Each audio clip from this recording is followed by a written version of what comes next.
Débat d'orientation budgétaire, le premier de votre nouveau mandat, Monsieur le maire, revêt évidemment un caractère particulier. Il devrait être en effet la traduction de votre volonté de changement dans la ville. Réélu de justesse avec votre équipe, vous n'aviez pas manqué de déclarer au lendemain de votre réélection que vos priorités seraient désormais l'éducation, le logement, l'emploi, ainsi que la propreté et la sécurité. Vous aviez ainsi repris les thèmes que nous avions portés durant la campagne électorale. Nous aurions ainsi pu croire, comme de nombreux Dionysiens ou Dionysiennes, qu'ils aient ou non voté pour vous, que vous et votre équipe aviez désormais la force, la volonté et la détermination de trouver un nouveau souffle à votre action. Alors, près d'un an après votre réélection, le débat d'orientation budgétaire de ce soir est l'occasion de dresser un premier bilan de votre mandat et de se faire une idée de vos orientations politiques d'ici à 2020.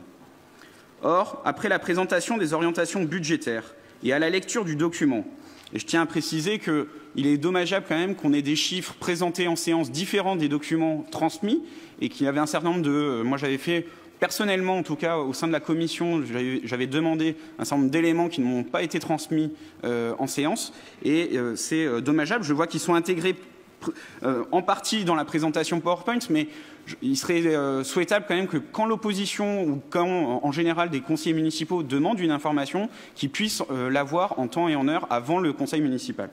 Or, aujourd'hui, à la lecture, donc, comme je le disais, de votre document, nous sommes obligés de constater que rien ou presque n'a changé et ne changera au cours de ce mandat.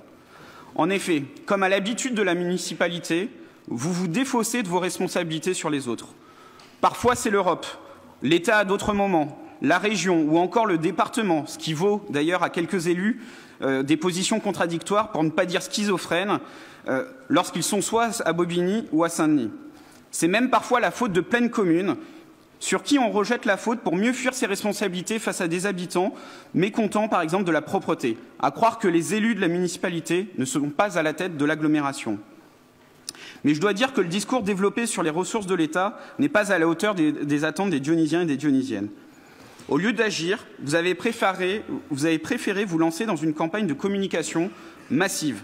Lettres du maire dans toutes les boîtes aux lettres de la ville. Proclamation d'une grève des élus. D'ailleurs, il serait amusant de savoir si les élus ont reversé leurs indemnités au moins journalières, étant donné qu'ils étaient en grève, alors, éventuellement une organisation non gouvernementale, une association humanitaire. Il serait assez marrant de le savoir. En tout cas, les banderoles sur les écoles, les centres de santé ou les équipements sportifs déclarant la baisse de 22 millions d'euros des dotations est au mieux une malhonnêteté intellectuelle. Alors même qu'on voit dans les chiffres que vous présentez que cette baisse des dotations en 2015 est de 3,7 millions d'euros et qu'elle est compensée en partie par une hausse importante de la dotation de solidarité urbaine qui progresse de 2,5 millions d'euros. On passe ainsi de 22 millions d'euros affichés à 1,3 million d'euros de baisse, eux-mêmes compensés par la hausse de 700 000 euros de la péréquation en Île-de-France avec le fonds de solidarité de la région Île-de-France. Vos 22 millions ne sont plus que 600 000 euros de baisse des dotations pour la ville. Mais il faut également rajouter le Fonds national de péréquation des ressources intercommunales et communales de 380 000 euros. Au final, si mes calculs sont exacts, mais vous ne les avez pas présentés tels quels, au final, c'est à peine plus de 200 000 euros de baisse de dotation sur un budget total de fonctionnement et d'investissement de plus de 234 millions d'euros en 2013. Baisse des dotations, certes, on peut le regretter et estimer que la ville de Saint-Denis, éligible à la dotation de solidarité urbaine, devrait être davantage soutenue par l'État et par les mécanismes de péréquation. Nous aurions pu nous rassembler sur une telle position. Mais vous continuez à entretenir la ville à deux vitesses. Une ville où la population fragile, précaire, qui subit le chômage, a besoin d'un service public local renforcé et efficace. De l'autre, le Saint-Denis des sièges sociaux, le Saint-Denis au potentiel fiscal important, contribuant largement au fonctionnement de la ville, mais dont un habitant des Francs-Moisins me disait encore récemment que les emplois qui s'y trouvaient ne profitaient pas aux habitants du quartier. Plus de moyens seraient à l'avenir possibles avec plus de péréquation à l'échelle de la métropole du Grand Paris. Les mécanismes de péréquation également ont été renforcés ces deux dernières années et je tiens ici à saluer l'engagement des parlementaires, notamment de la Seine-Saint-Denis, qui ont fait évoluer et ont permis un accroissement de la péréquation en faveur de nos territoires. Cependant, la péréquation reste encore insuffisante. Et si nous voulons encore accroître les mécanismes de solidarité entre territoires riches et territoires populaires comme le nôtre, nous nous devons de bâtir une métropole du Grand Paris digne de ce nom. Nous avons déjà eu l'occasion de le dire, mais nous regrettons la position de la municipalité qui s'est entêtée à refuser la construction d'une métropole ambitieuse en passant des accords avec Paris et les Hauts-de-Seine pour freiner la métropole du Grand Paris qui permettrait à notre territoire de bénéficier, si la métropole était aboutie, de moyens plus importants. Vous vous plaignez en page 2 de ne pas bénéficier de la dotation de développement urbain. Quel manque d'ambition pour notre ville.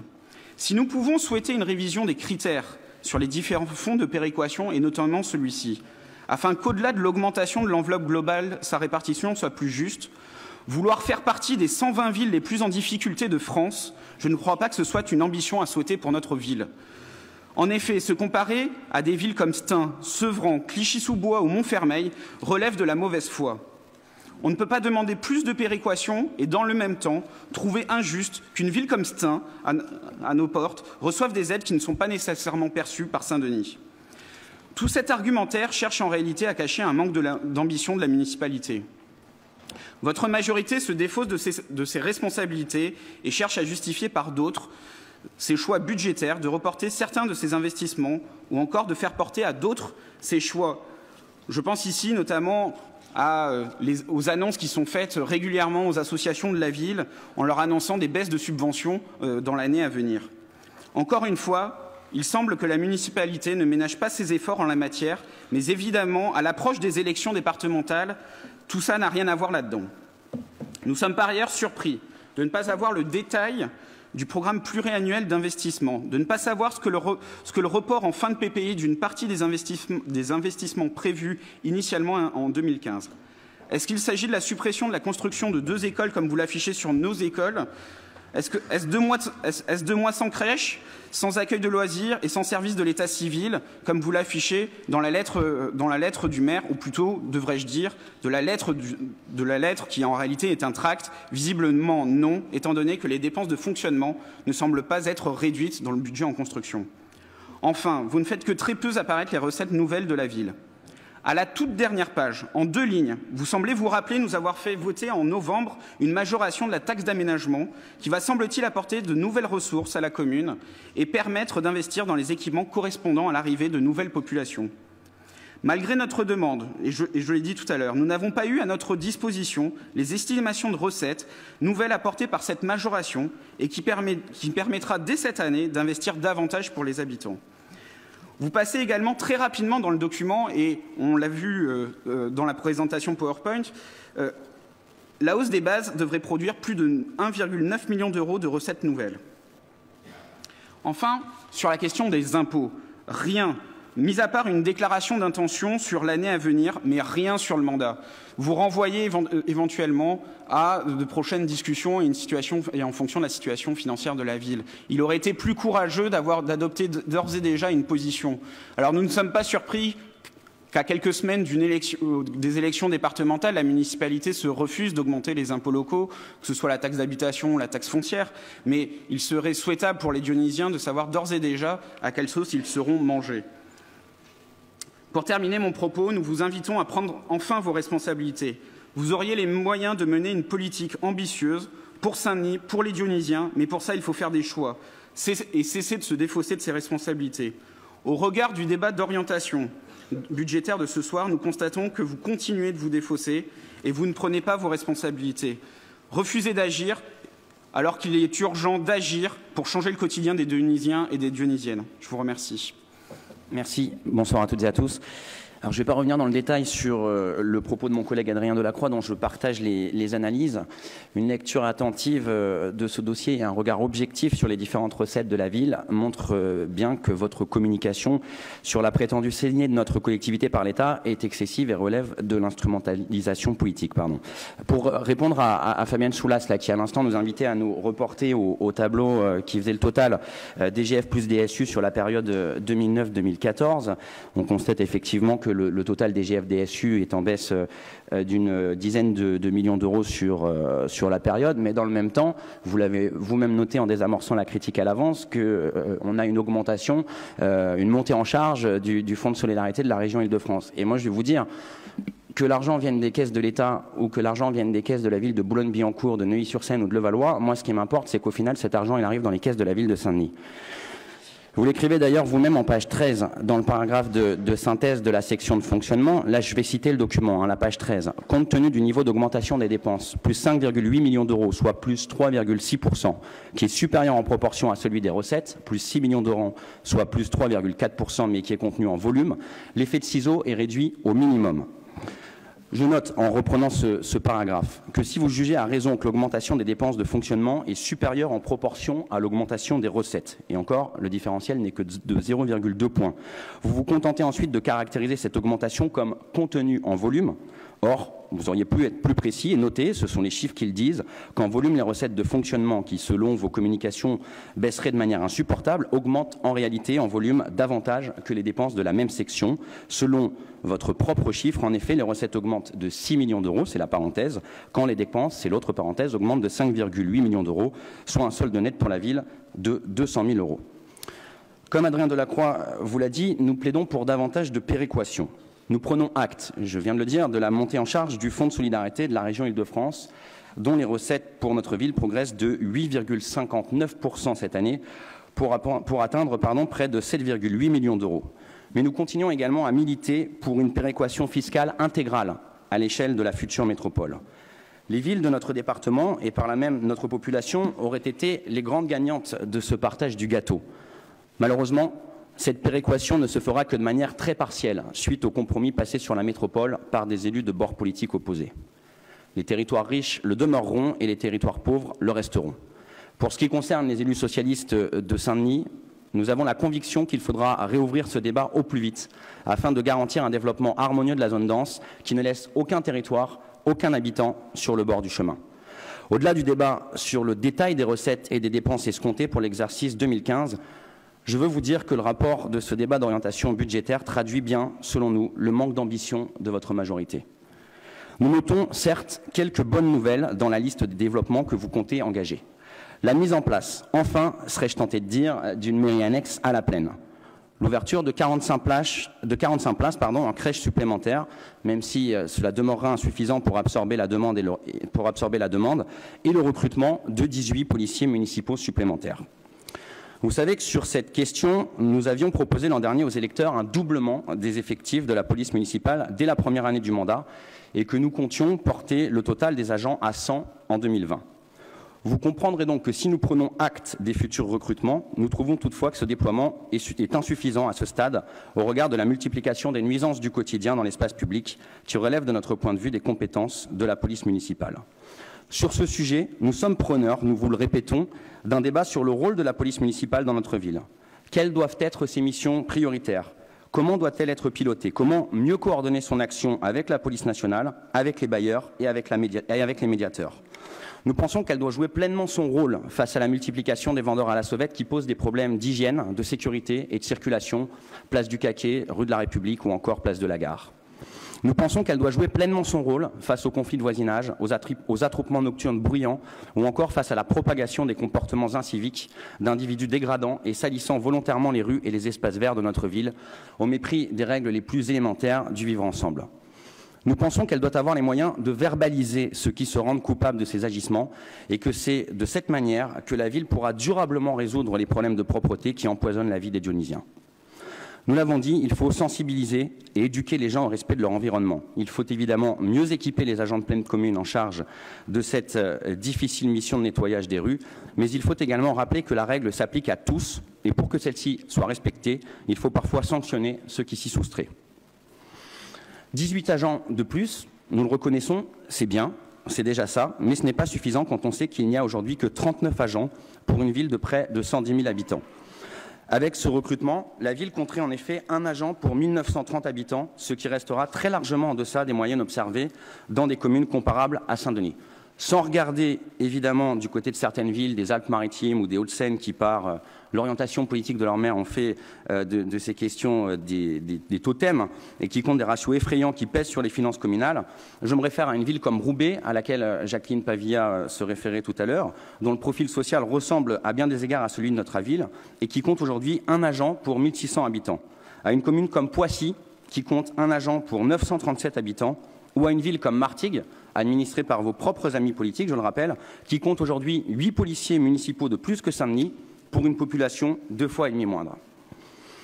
J'ajoute sur la question de la sécurité et de la tranquillité publique que nous restons avec la population de notre ville dans l'attente des résultats de l'étude que vous nous aviez annoncée à l'automne sur la vidéoprotection. La majorité municipale s'est-elle mise d'accord sur cette question qui, il y a quelques semaines, c'était au mois de septembre encore, ne faisait pas consensus dans vos rangs. À l'évidence, à écouter et à entendre Concepción Díaz Soto, le débat est encore loin d'être tranché. Quand pouvons-nous espérer discuter de cette question sur la base des résultats de l'étude? Quand le déploiement de ce système pourra-t-il être effectif et bénéficier aux populations les plus fragiles et pas seulement aux futurs spectateurs de l'Euro 2016. Je reprends à mon compte la proposition de Concepción Díaz Soto et pour vous dire qu'on est tout à fait enclin à participer à un grand débat public sur cette question avec la population, dès lors évidemment que ça ne remet pas en cause le calendrier de mise en place du dispositif. Mis à part donc la bien tardive mise en place de la mairie annexe de La Plaine, la création de 45 nouvelles places en crèche et le recrutement de 18 policiers municipaux supplémentaires, la présentation de ce débat d'orientation budgétaire ne traduit aucune ambition nouvelle. Le chapitre sur les développements obligatoires et les engagements prioritaires de votre majorité, page 12, est en réalité bien maigre pour une municipalité qui clame son intention de renforcer les services publics locaux. Un an après une élection municipale que vous avez failli perdre, nous nous attendions à ce que vous fassiez montre de davantage d'ambition et de volontarisme, que vous affichiez clairement votre volonté de répondre aux besoins et aux attentes de la population. Rien n'est dit dans ce rapport, Adrien Delacroix en a parlé, sur le niveau de subvention que vous comptez allouer aux associations de la ville au titre de l'année 2015. À ce sujet, des bruits courent sur d'éventuelles baisses ici ou là. Certains présidents auraient été sensibilisés à la modération, préparés à de possibles diminutions. Il serait très dommageable que nous constations au moment du vote du budget primitif que vous demandiez aux associations de faire les économies que vous ne vous donnez pas la peine d'effectuer sur les dépenses de fonctionnement de la ville. Le chapitre sur la recherche d'économies est à ce propos elliptique. Vous y faites référence à des économies liées à des diminutions d'activité, notamment en matière de réception et de festivités. Cela semble être le minimum. La diminution, voire la suppression de ces dépenses inutiles qui, dans la plupart des cas, ne visent qu'à flatter ou à entretenir un entre-soi, relève de la première nécessité. Nous serions d'ailleurs curieux de connaître le montant précis de ce poste budgétaire sur lequel, nous en sommes persuadés, des économies conséquentes sont à réaliser. Pour mémoire, la suppression en 2009 des fastueux vœux du Conseil général a permis au département d'économiser 900 000 € chaque année. Toujours au sujet de la recherche d'économies, vous faites état en une ligne, je cite, de réduction de certaines dépenses de personnel. Nous vous serions gré de bien vouloir nous préciser dans quel secteur vous entendez faire ces économies. Je note en revanche que rien n'est dit dans le rapport sur les efforts de gestion à entreprendre, sur les frais à mutualiser, sur les possibles économies de fluides et de consommables qui, bien conduites, pourraient faire économiser à la ville plusieurs centaines de milliers d'euros par an. Les dépenses de communication, dont nous connaîtrons le détail au moment du vote du budget primitif, doivent être probablement très élevées. Il y a là, à n'en pas douter, d'importantes économies à faire dans ce domaine qui, si j'en juge par la prolifération des lettres du maire, dont chacun dont nombreux ont été les orateurs à faire référence ce soir, qu'elles soient en format 4 pages ou flash info, et on les reçoit désormais presque tous les mois sur des sujets aussi variés qu'éloignés d'une stricte information municipale. En tout état de cause, et pour répondre à Jacqueline Pavia, il existe des pistes importantes d'économie sur les dépenses de fonctionnement qui, si elles sont menées à bien et menées à leur terme, permettront de ne pas avoir à trancher les questions douloureuses que vous évoquiez et sur lesquelles nous non plus, nous n'aimerions pas avoir à nous prononcer. Sur l'investissement maintenant, nous notons qu'à ce stade, nous ne disposons pas du détail des dépenses programmées en 2015. Nous ne disposons pas non plus du détail du PPI, alors que le rapport d'introduction au DOB comporte pourtant le détail du PPF. Tout juste sait-on à sa lecture que le budget d'investissement de la ville, même en y intégrant la recette fléchée de l'UEFA d'1 million d'euros, sera d'à peine 49 millions d'euros. Sur le papier, cela peut paraître considérable. Mais c'est pourtant 1 million d'euros de moins qu'Aulnay-sous-Bois en 2013, qui compte pourtant près de 30 000 habitants de moins que Saint-Denis. C'est 11 millions de moins que Montreuil, commune comparable à la nôtre par sa taille, bien que désormais peuplée de 5 000 habitants de moins que Saint-Denis, qui a voté son budget primitif 2015 lundi dernier. Vous nous avez rappelé votre choix, contraint, selon vous, de décaler le PPI dans le temps. Nous aurions apprécié de pouvoir en débattre ce soir sur la base d'un document présentant les différents projets d'investissement de la ville et leur programmation dans le temps. Cela n'est malheureusement pas le cas, nous le regrettons. Vous faites état des projets de construction de nouveaux groupes scolaires, 4 d'ici la fin du mandat, tous situés à la Plaine ou Pleyel-Confluence. Ils sont évidemment nécessaires au vu du dynamisme démographique, mais la construction de nouvelles écoles ne doit pas faire oublier la nécessité d'entretenir et de rénover celles qui existent depuis longtemps. En outre, les besoins croissants de la population ne se limitent pas aux écoles maternelles et élémentaires. Quelle est la programmation prévue en matière d'équipements structurants, en termes de pratiques sportives et culturelles ou en termes de petite enfance? Dans le rapport de ce débat d'orientation budgétaire, rien n'apparaît clairement. En termes d'infrastructures sportives, nous notons l'ouverture hors du temps scolaire aux associations de la ville d'un nouveau gymnase à Pleyel, celui du collège d'Oramar, construit par le Conseil général, qui ne pèsera que sur le budget de fonctionnement de la ville, l'investissement ayant été intégralement pris en charge par le département. La piscine de Marville sera rénovée, mais elle le sera dans le cadre du plan piscine voté la semaine dernière par le Conseil général. Un complexe de futsal est en projet dans l'enceinte du parc interdépartemental des sports, mais là encore, la ville n'y est pour rien. Qu'avez-vous prévu, monsieur le maire, pour permettre la pratique sportive des nouveaux habitants, sachant que le niveau d'équipement de la ville est aujourd'hui très insuffisant au regard du niveau de population de la commune? Sur la culture, où en êtes-vous de votre promesse de campagne de doter enfin le conservatoire de locaux adaptés, fonctionnels et susceptibles d'accueillir dans de bonnes conditions l'ensemble des activités musicales? C'est pour nous difficile, vous l'imaginez, de débattre des orientations budgétaires quand le flou règne sur les programmations d'équipement. Manipulation des chiffres à des fins politiques, comme l'a démontré mon collègue Adrien Delacroix, occasion manquée sur la péréquation fiscale à l'échelle métropolitaine, manque d'anticipation budgétaire, persistance d'un trop haut niveau de dépenses de fonctionnement et faible niveau d'investissement au regard de ce que d'autres villes de notre strate peuvent conduire et surtout au regard des besoins des habitants, voilà ce qui, de notre point de vue, caractérise cette préparation budgétaire. Le temps du vote du budget n'est pas venu, mais en l'absence de clarification, en l'absence de précision, en l'absence de réorientation de vos choix et en l'absence surtout d'affirmation d'une ambition à la hauteur des besoins de la ville et de sa population, il va de soi que nous ne pourrons que voter contre le budget primitif qui nous sera proposé en avril prochain. Dans le débat de ce soir, je ne crois pas que ce soit entre les tenants de la justice sociale et les tenants de l'austérité, dans le rôle dans lequel vous essayez de nous enfermer. Le débat, c'est véritablement entre ceux qui dénoncent l'austérité, les renoncements du gouvernement, les prétendus renoncements du gouvernement, et en fait ceux qui vous demandent de tenir vos engagements. Les engagements que vous avez pris devant les électeurs en 2014 et que vous ne tenez pas. La meilleure preuve, c'est que depuis un an, à chaque fois qu'il y a eu des délibérations qui ont nécessité l'unanimité, et particulièrement sur les questions de justice sociale, particulièrement sur les questions d'égalité territoriale, les socialistes, on a su vous montrer qu'on était constructifs, qu'on était prêts à se rassembler.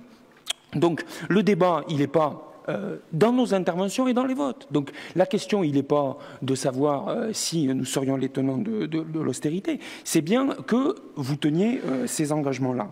Et bon, alors, moi je regrette que voilà, l'enjeu, ça soit simplement de dénoncer comme si en fait on était en débat d'orientation budgétaire du pays, alors qu'on est en débat d'orientation budgétaire du budget de Saint-Denis, et que voilà, aujourd'hui, on l'a déjà dit, sur la propreté, sur la sécurité, vous avez pris des engagements et qu'on ne voit pas dans les orientations budgétaires qui sont aujourd'hui imprimées dans ce débat, les traductions concrètes de ce que vous vous êtes engagé à faire. Alors, vous pouvez toujours dire, alors que même que chiffre à l'appui, on vous montre qu'il n'y a pas de désengagement dans les recettes et de perte de recettes, à part 200 000 € près, eh bien, vous pouvez dire qu'en fait la responsabilité en incombe aux autres, mais la réalité c'est que vous n'arrivez pas à imprimer de changements.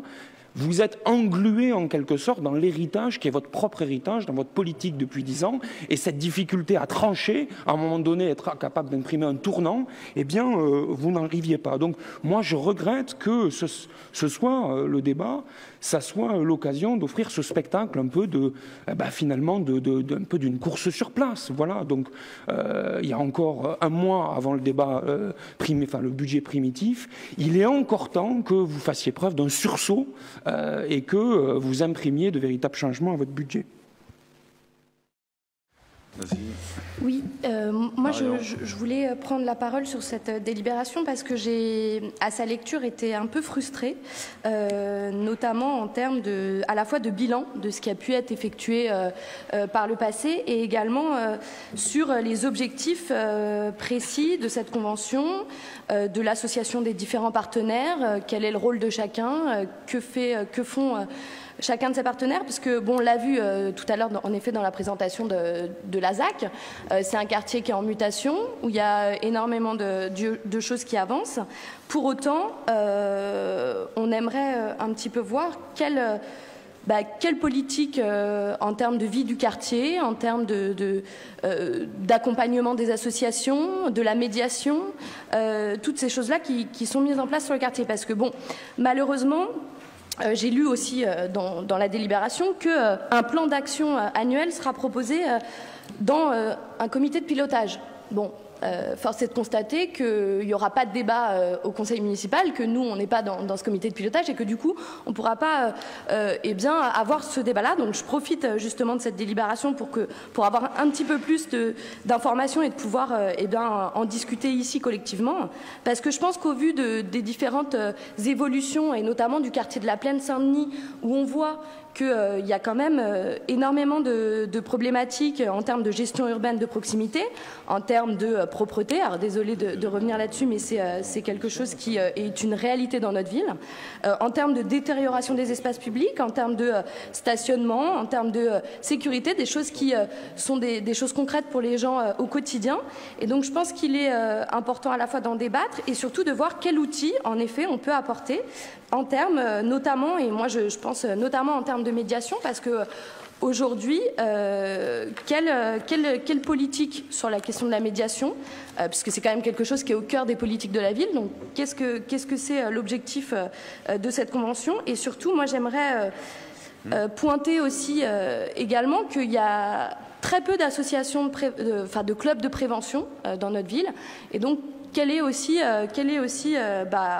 objectifs on se fixe sur ces questions-là et également en termes de participation active des habitants sur le territoire, au-delà des quelques actions de prévention qui sont citées là-dedans, et notamment en termes de propreté. Donc c'est drôle, parce qu'on estime que c'est pas à la mairie de nettoyer les rues, par contre on estime que c'est aux habitants de le faire, donc ça c'est quand même assez fort de café. Et également, j'avais une question plus précise sur la question de la participation des bailleurs, puisque je vois qu'ils sont signataires de la convention, mais on a très peu de visibilité sur leurs actions et ce qu'ils font également dans le cadre de ce partenariat. Ça va suffire. Cette délibération marque pour nous le grand écart en matière de jeunesse entre les principes annoncés d'un côté et la réalité de l'autre.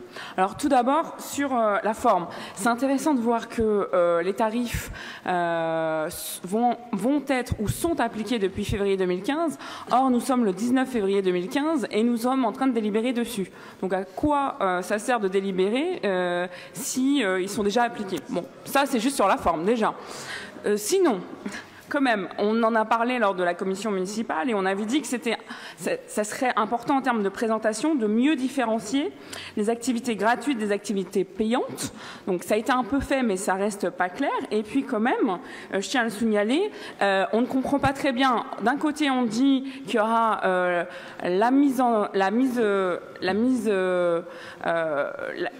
y aura une nouveauté, c'est la question de justement des frais d'inscription, avec obligation de payer 5 €, mais de l'autre côté, on nous dit, mais finalement, c'est pas complètement obligatoire. On laisse le choix aux jeunes. Bon, alors à quoi bon faire une délibération si on laisse le choix, mais pas complètement? Là, c'est que sur la forme. Maintenant, sur le fond.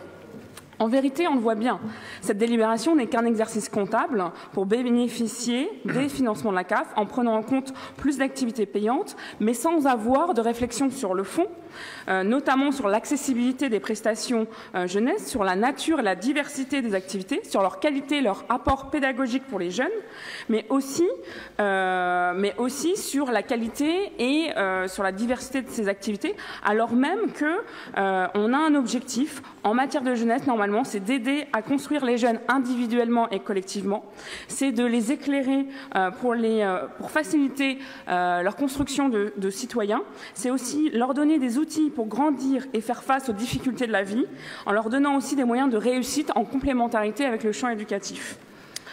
Dans cette délibération, malheureusement, il n'en est pas question. Et c'est dommage parce que la volonté de bénéficier des subventions de la CAF cache aussi une augmentation des tarifs qui va pénaliser les jeunes de milieux modestes.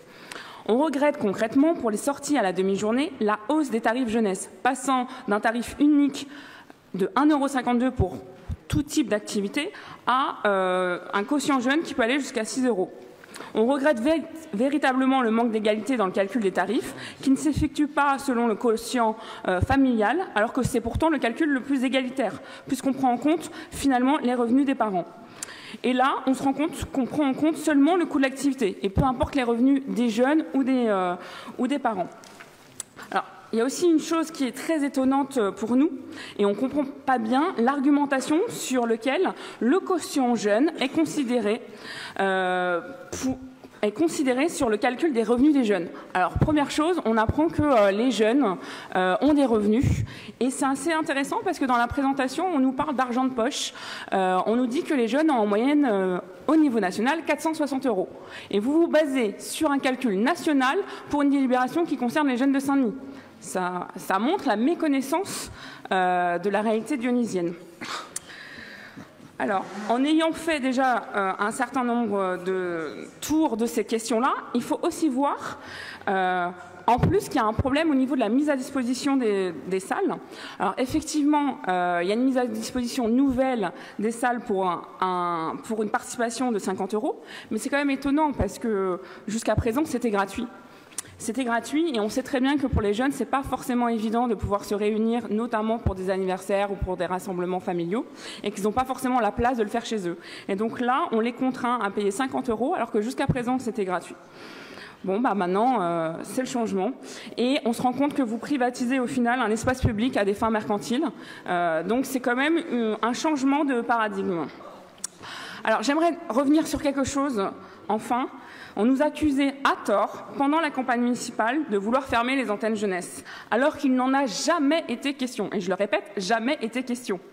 Aujourd'hui, dans cette délibération, on remarque que c'est la majorité municipale qui fait de la sélection sociale à travers des tarifs et qui n'a pas de politique jeunesse claire et ambitieuse pour les jeunes. Et pourtant, vous avez fait de la jeunesse une priorité dans votre programme. Pourtant, la réalité vécue par les jeunes n'est pas tout à fait la même. Nous avons demandé maintes et maintes fois en conseil municipal quelle était la politique jeunesse de la ville, ainsi que son évaluation. J'ai demandé encore en commission municipale un bilan quantitatif et qualitatif. Je ne l'ai toujours pas. Aussi, on voit qu'il y a des activités qui sont faites, mais principalement des activités autour de l'événementiel et de l'occupation, des activités de consommation. Mais qu'en est-il réellement ? Des activités culturelles, des ateliers multimédia, des projets de prévention santé, des projets de prévention routière, de la citoyenneté, de la lutte contre les discriminations, de projets humanitaires. Qu'en est-il de structures ou de dispositifs d'orientation scolaire et professionnelle dignes de ce nom? Parce qu'on a un bureau d'information jeunesse, mais qui a perdu son label par manque d'ambition. Il est devenu un point d'information jeunesse. Ça veut dire quand même beaucoup de choses derrière ça. Qu'en est-il aussi de dispositifs de découverte de métiers ou d'aide pour trouver des stages aux jeunes? Qu'en est-il d'un projet éducatif global cohérent pour la jeunesse? Qu'en est-il de la valorisation de notre jeunesse ou de dispositifs d'accompagnement individualisé des jeunes vers l'intégration socio-professionnelle comme nous l'avions proposé?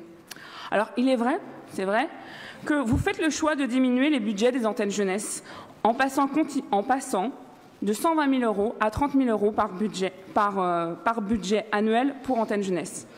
Voilà, vous avez fait ce choix-là.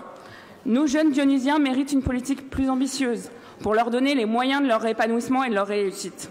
Pour toutes ces raisons, nous voterons contre cette délibération qui va à l'encontre de l'intérêt des jeunes et qui va à l'encontre de la promesse d'une priorité jeunesse à Saint-Denis comme vous le faites.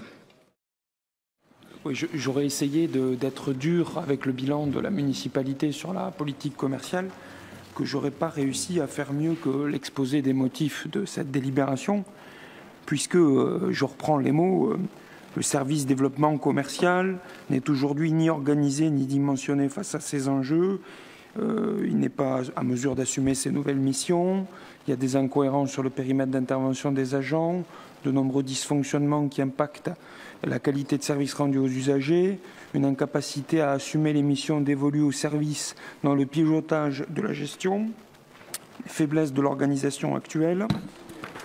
Donc je passe en page 5. Le rôle et les missions des agents affectés au suivi du commerce sédentaire sont confus. Les fiches de poste ne correspondent plus aux réalités de terrain ni aux objectifs de service. La coordination, la veille sur la validité et le contrôle de la qualité des actes administratifs sont aujourd'hui défaillants. Bon, ça a le mérite de la franchise, mais ça sonne quand même un peu comme un aveu d'échec. Et donc, bon, certes, ça va dans le bon sens, parce que vu l'état du commerce à Saint-Denis, en particulier dans le centre-ville, on peut comprendre que l'embauche de 2 agents et une réorganisation avec de nouveaux projets de service va améliorer les choses. C'est difficile de toute façon de faire pire. Mais la question, c'est est-ce que c'est suffisant, quoi? Et bon, je prends par exemple la question du commerce sédentaire. Bon, même si les trois pôles vont plutôt dans le bon sens, on avait avant un chargé de mission centre-ville et un poste de manager de commerce à centre-ville. Donc en fait, dans le projet de la municipalité de revaloriser le centre-ville, dans la formulation ancienne, il y avait 2 personnes qui s'en occupaient.